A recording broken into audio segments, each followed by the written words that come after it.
When I was younger, my uncle would watch the UFC, which is MMA, and I would get attached to it. As I got older, I learned more about it and even learned grappling and ground game. Today I want to define MMA for you. Watching UFC motivated me to join wrestling at high school. I joined wrestling my freshman year, and I didn't know how to wrestle. With my first week that I joined, I was grouped up with a girl. I knew this girl from elementary. She was popular and asked me out at recess. I said no because she was always getting with different guys. She got mad and cursed me out. I just laughed. So like I said, I was grouped up with that girl and had no experience in wrestling. Well, she had experience for months. There's this door that would be open after school, so people outside of wrestling would see us wrestle. She beat me in front of the sports people that were watching and strangers too. They started laughing and I got embarrassed. I ended up quitting.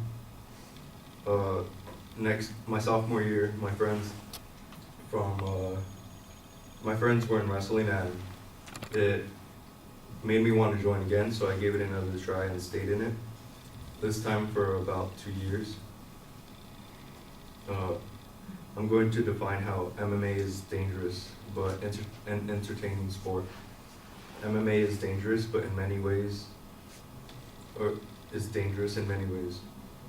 In a recent study conducted by researchers at the University of Toronto in Canada, it was concluded that MMA fighters suffer a traumatic brain injury in almost a third of professional bouts, a far higher rate than in hockey, football, and even boxing. This study was referred to in the National Post as being among the first scientific reviews of MMA. Concussions-related dangers as other contact sports increasingly focus on the head trauma issue.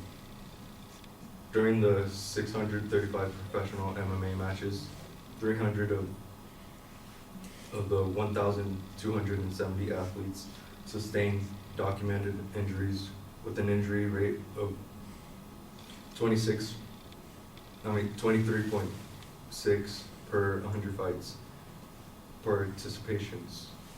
Most common reported injuries were lacerations and upper extremity injuries.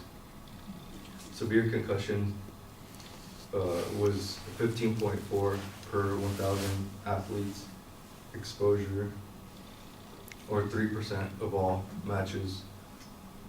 No deaths or critical sports-related injuries resulted from any of the regulated matches during the study period.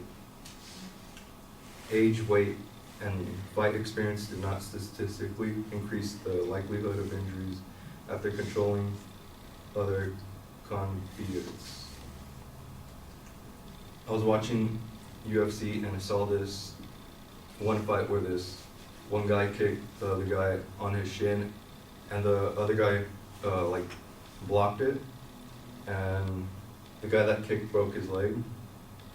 Here's the picture.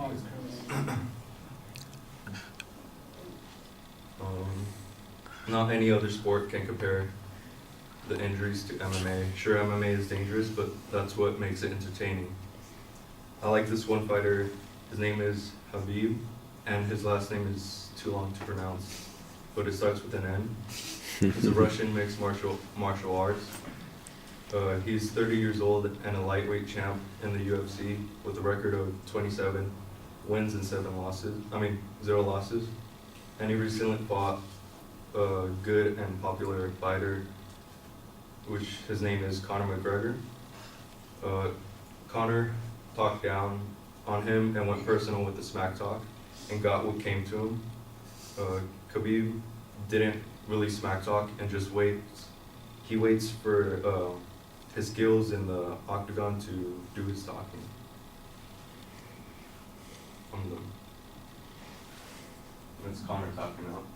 Or he tapped out because of that.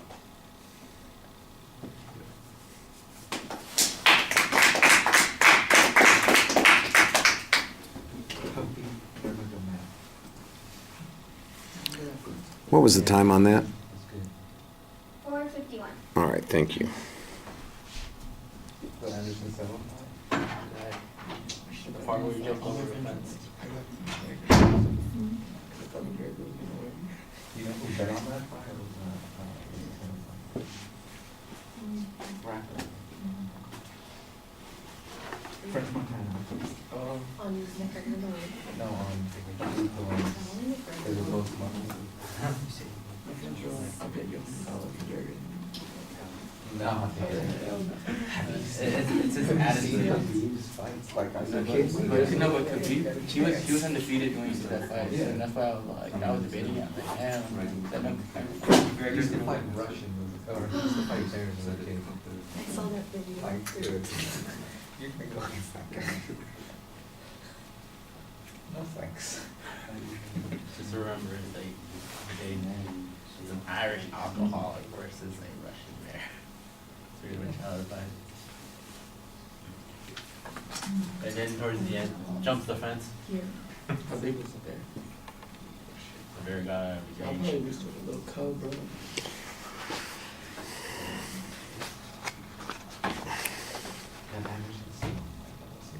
All right, Kiana, are you doing the evaluation? Yeah. Okay.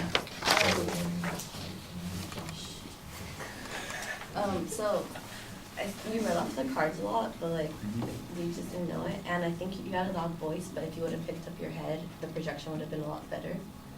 And I liked your personal story, like it showed that you had like a connection kind of to the topic. And I heard one source, and you had like a lot of information, but I wasn't sure if the information was all from the one source or like from multiple, and you just didn't cite it.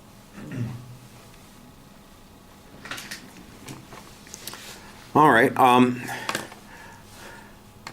I like the experience that you have with wrestling as an attention device. I think that it's going to work if you can find a transition to the MMA subject. The problem is it feels like it's two different things that you end up talking about, because I'm thinking I'm going to hear a wrestling presentation and it really turns out to be about something else. Now, there's a way to maybe make a transition from that. You could say, I wasn't particularly injured by that first wrestling match with the girl that I knew. And in fact, in my later career in wrestling, although I enjoyed it quite a bit, I never lost a lip or broke a leg. But, it got me into the idea of martial arts. But there are martial arts where you do get a lip ripped off or end up with a broken leg, and that's MMA, and that's what I used to watch with my uncle, and then kind of go back to that story, because as it is, you start off with the story about MMA, and then you go to the wrestling story. The wrestling story takes a minute and a half to get through,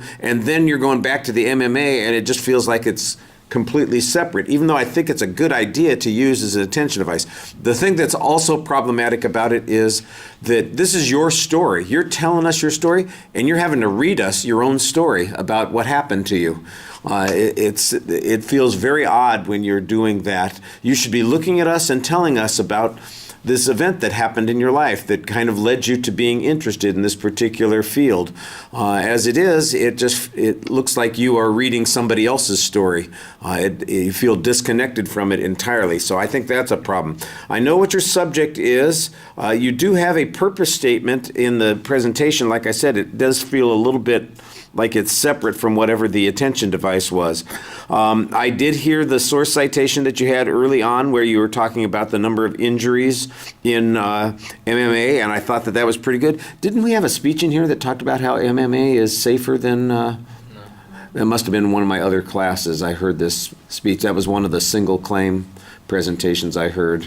Okay, and now I have to put this next to it because they had different evidence that talked about how much safer MMA was compared to boxing, for instance. So it would be an interesting contrast to see the information that's going on there.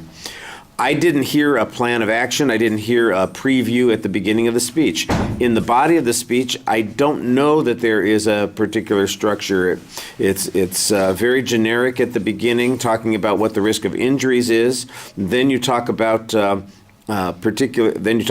watching one fight where somebody got injured, and by the way, that was a pretty dramatic visual, seeing that guy's leg wrap around the other guy's leg. That was that was unpleasant.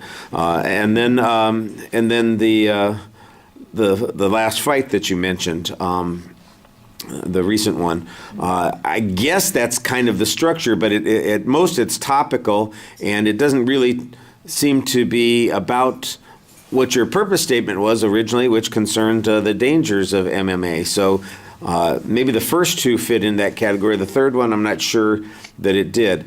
The visuals, the first thing basically serves as a wallpaper for the background. You never really talk about it.